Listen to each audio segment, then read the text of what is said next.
Bueno, buenas a todos y a todas. Tengo 10 minutos, no sé si voy a poder ajustarme, así que voy a ser muy práctica. Yo soy Mónica Cebollada y voy a contar un poco la experiencia desde dentro de un ayuntamiento, ¿vale? Voy a intentar sintetizarlo. Desde un ayuntamiento, en este caso sería el de la Font d'en Carròs, que fue el primero en la Safor en la implantación de la orgánica, y ahora en Potries, ¿vale? Que la Font tiene pues, unos 4.000 habitantes y Potries tiene unos 1.000 habitantes, ¿vale? Entonces, así siendo, vale, esto como datos que siempre nos ponen un poquito en cómo estamos y por qué estamos donde estamos todos y todas, aquí es que tenemos así el planeta, que es lo que nos ha movido a la Agenda 2030 y a todo lo que nos tiene que mover, y que los datos de reciclaje en cualquier municipio, hablo de, este es de uno en concreto, pero digamos, y este es uno reciclador, teníamos esto de resta en reciclado, esto, y luego ya con la orgánica en el 2023, es el Potries porque es más tarde, porque la forma empezamos en el 2021, ¿vale? Tenemos esto de resta, ¿vale? Todo esto, lo reciclado, esto es lo que tenemos normalmente en todos los municipios y esto es lo reciclado. Y luego ya sabemos todos que a los abocados les llega entre el 40 y el 60% de todo lo que generamos y todo esto lo que nos mueve para estar donde estamos y lo que nos une, ¿vale? ¿Qué nos mueve todo?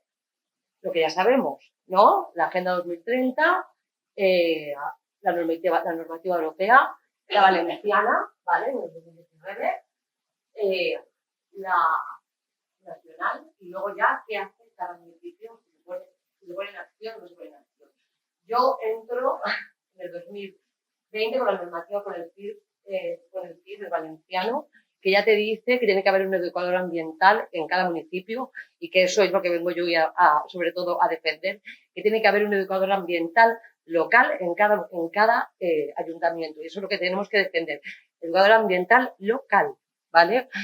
Eso por una parte. En el 2019, ya siguiendo toda la normativa, ya nos viene que tenemos que hacer una actualización del plan local de residuos, ¿vale? Luego ya, implantación de la orgánica, no sé cuántos municipios hay aquí y quién lo tiene y quién no, pero esto debería estar ya implantado por ley en el 2022, ¿vale? Cosa que muchos llegan tarde y lo están pagando, como ya han dicho muchísimos compañeros de antes, que agradezco todo lo que han dicho porque es una información muy válida, ya se está pagando. Entonces, yo siempre digo, o inviertes en sistemas de recogida mejores y en educación ambiental, inviertes para una buena gestión de residuos, o te gastas el dinero ahí, o lo pagas en sanciones y quemamos el dinero. O tenemos los vertederos llenos de basura y también estamos quemando recursos, dinero y todo lo que nos lleva. ¿Vale? Y ahora todo lo que nos ha venido a todos los municipios, que es la tasa, ¿vale? El pagament per generació. Ok. Entonces, ¿a qué se enfrenta cada ayuntamiento? A que la educación ambiental ya tendría que estar, según dice el PIB, creo que era, bueno, luego lo enseño, pero que bueno, tiene que haber un educador ambiental, en que ya tienen que estar la fracción orgánica sí o sí, ¿vale? O sea, esto es una obligación, en que estamos pagando a partir del 2022 cada ayuntamiento 40 euros la tonelada, de ese 60% que llega, lo que os he explicado antes, de aquí, de este 60% la resta, el 60% llega al vertedero de ellas, están pagando 40 euros la tonelada por el impuesto de vertedero, ¿vale? Entonces, eso hay que informarlo, porque eso también lo han estado diciendo antes los compañeros, ¿no? Todo eso tiene que estar transmitido a la ciudadanía. O sea, yo eso intento en todas las publicaciones que hago a través de los ayuntamientos donde trabajo, transmitirlo, que eso está ahí, que seamos conscientes de que tenemos que somos parte de la solución, ¿vale? Y bueno, ahora nos ha venido el pagamento de generación, que más contamina más paga, y luego ya pues los objetivos que tenemos para el 2035, que si vemos reciclado tendríamos que tener el 75 y no reciclado del resto el 25. O sea, dar la vuelta totalmente a lo que tenemos de forma común, porque eso voy a ponernos que todos estamos igual, tenemos que dar la vuelta a tope. Y el 10% a los vertederos. ¿Vale? Esto un poco para que nos encuadre en qué nos une de por qué estamos aquí. Vale, entonces, bueno, aquí simplemente el PIB, que es donde dice que tiene que estar el cuadro ambiental y la fracción de bioresiduos, que sería antes del 2020, que todas las entidades locales deberían tener ya implantada la recogida de bioresiduos. 2020, estamos en el 2024. 25, perdón. Vale, estamos en el 2025 y ¿conoces algún municipio que no tenga implantada unos cuantos, no? Bueno, unos cuantísimos, vale. Bueno, entonces, ¿cómo llegar al final, cómo cumplir con estos objetivos y evitar los impuestos y las sanciones? O sea, ¿cómo cumplir esto? Pues con este tipo de separación, ¿vale? ¿Cómo incidimos en que esto se cumpla? Pues con la implicación, como ya hemos estado diciendo, de todos y todas, y estos son gobierno, entidades locales, políticos, profesionales, empresas y ciudadanía, la implicación de todos.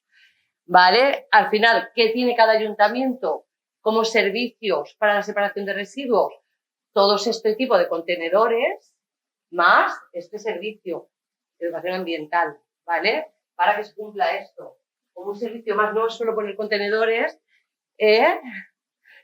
¿vale? Todos estos, desde el contenedor marrón que ya debe estar, bueno, todo donde ponerlo y el servicio de educación ambiental, para que se cumpla al final ese tipo de separación, ¿vale? Entonces, al final, ¿qué tiene? O sea, ¿qué figura tiene que es el educador ambiental? Pues bueno, como ya hemos dicho, porque no me quiero repetir, lo quiero hacer esto rápido, perdonad que vaya así, pero es que tengo 10 minutos.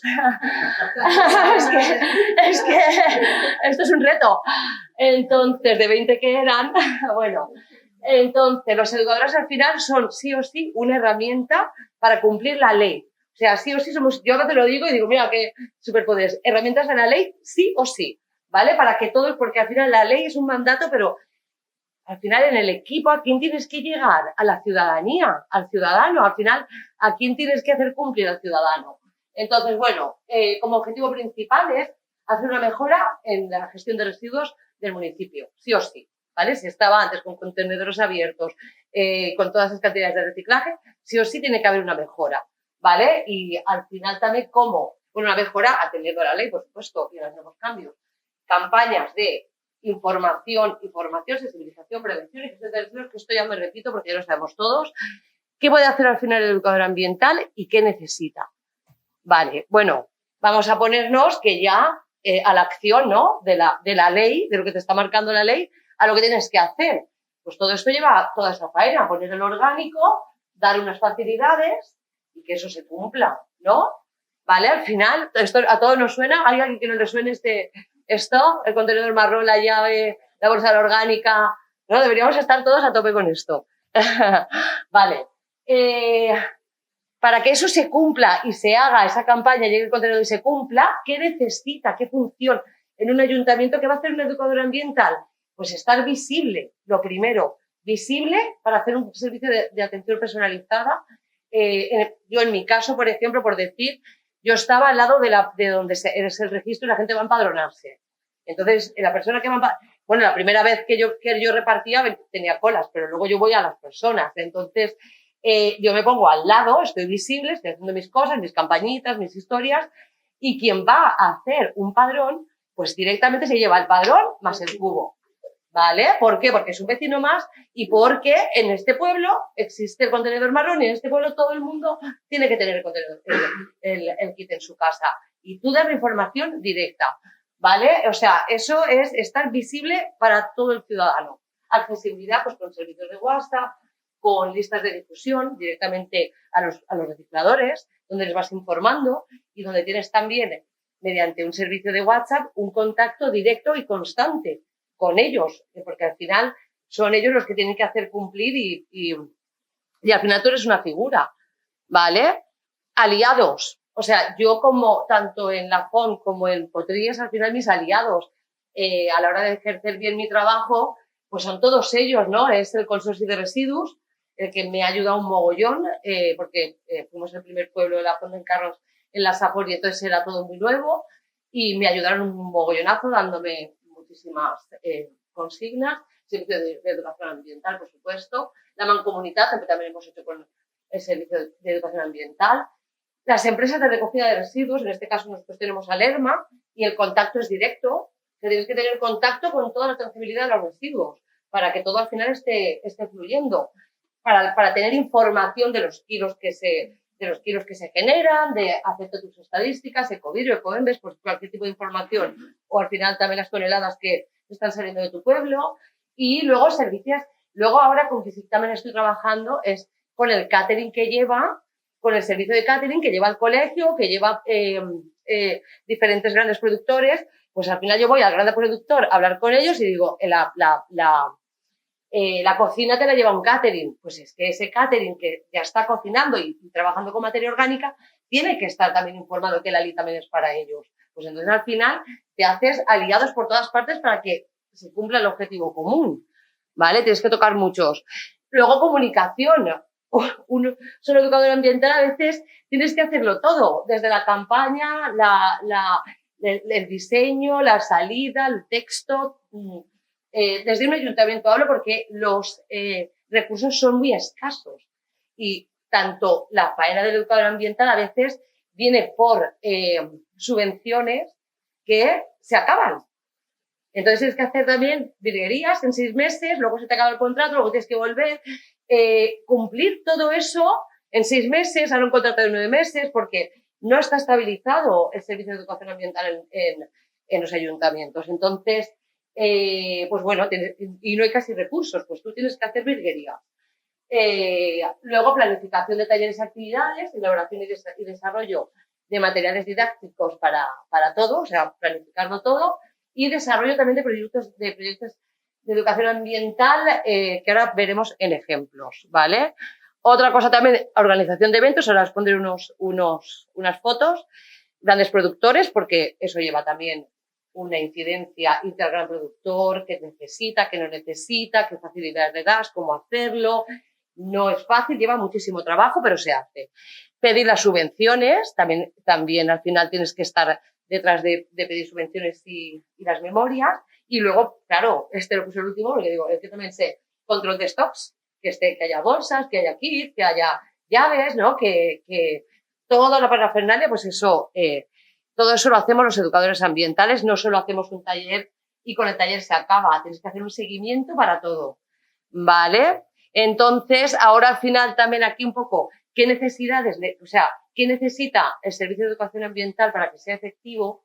¿Vale? Que sería, yo, bajo mi punto de vista y bajo mi experiencia, creación de un área permanente de gestión de residuos en los ayuntamientos, que eso se establezca sí o sí, se le dé la prioridad.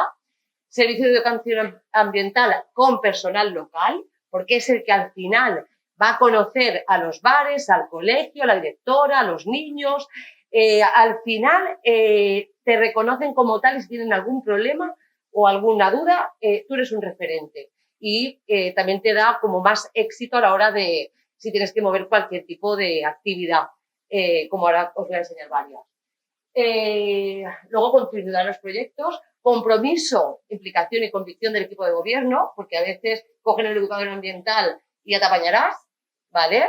Y eso sucede así. Y tiene que haber un compromiso sí o sí, si no, no podemos hacer, no somos milagrosos, ¿vale? Necesitamos que haya un compromiso y que se pongan, que sea un servicio prioritario, porque al final es un servicio básico la basura y la vamos a pagar. Si no, o la estamos contaminando en el planeta o lo estamos pagando. Entonces, es una prioridad, no es una subvención, es una prioridad, ¿vale? El servicio de educación ambiental. Dotación de técnicas y económicas y luego reconocimiento de la labor del educador ambiental y identificación del trabajo que se va más allá de hacer talleres, ¿vale? Y ahora ya pues un poquito de cuando fue cuando llegó la orgánica, por ejemplo, esto es en la Font en Carrós, que en la campaña, pues todo esto también lo promocionábamos por las redes para animar al resto de los vecinos a que vinieran a por los kits. Eso es en Potries y dando también pues las bolsitas estas que yo soy muy pesada y siempre pido mejor que me las dé ahí y que luego están ahí repartiéndose con los kits, ¿vale? Para fomentar el reciclaje y dar todas las facilidades. Estos son grandes productores, por ejemplo, ¿no? Pues en cada, esto es un bar, esto es una residencia de... Ay, no me acuerdo. No es de ancianos, es de ahora no me sale, pero bueno, es de Potries, es muy conocida. Y esto es en la puerta de un cole, ¿vale? Pues al final es poner, el cole no tenía el orgánico en la puerta, pues al final es decir, ¿qué necesitas? Necesitas el contenedor, para que sea efectivo, necesitas el contenedor orgánico en la puerta, pues el contenedor orgánico en la puerta para que tú hagas el reciclaje de la orgánica desde el cole. Y lo mismo en todos los grandes productores, se da la reposición de las bolsas, todas las facilidades, ¿vale? Eso también, grandes productores, esto es lo que te encuentras cuando vas a ir a hacer la primera intervención, ¿no? Y todo lo que estás tirando para atrás, o sea, haciendo tal. Esto es programa Sostenibilidad a la Escola con el Consorcio de Residuos, con Carmen y con Josep, que hicimos 2 meses de talleres de todo tipo, con la orgánica, que va, que no va, y el tema de compostaje también. Aquí, por ejemplo, ya los profes, bueno, implicando a los niños a que colaboren en hacer talleres de reutilización, de decorarlos de esto, los profesores ya tirándolo cada cosa, porque no es solo hacer el taller, es convencerte de que cada cosa que vas a poner o sea, cerrar el ciclo, como que cada residuo que vas a poner en los contenedores va a acabar en su contenedor. Tienes que hablar con el personal de Netecha, ¿vale? Hay mucha de esta. Esto es con el core también, de aceite, con lo que hacían del aceite, que lo hicimos en la Font en Carros, y luego una vecina de la Font pues hizo un taller de cómo se utiliza el aceite para hacer jabón. Y es una vecina de la Font, ¿vale? En este caso, ya está. ¿Vale? Aquí con la mancomunidad también, y luego hicimos una de textil, y luego vino también una vecina que arreglaba, ¿vale? Bueno, y luego, vale, de hábitos sostenibles de alimentación, es que esto es súper importante. Estos son productos de la tierra, de agricultores cercanos para los niños, y un mercado que fue un exitazo, el Mercat Allibera, también de reutilización y de productos de proximidad. Y luego también otro proyecto que fue de huerta comunitaria para hacer sensibilización ambiental entre la ciudadanía, ¿vale? Y bueno, y muchas de reutilización con otros colectivos. Luego aquí también vinieron todos los educadores del consorcio a conocer el proyecto y ahí estamos. Y eso es un poquito lo que se suele hacer desde un ayuntamiento para promocionar todos el reciclaje. Vale. Gracias.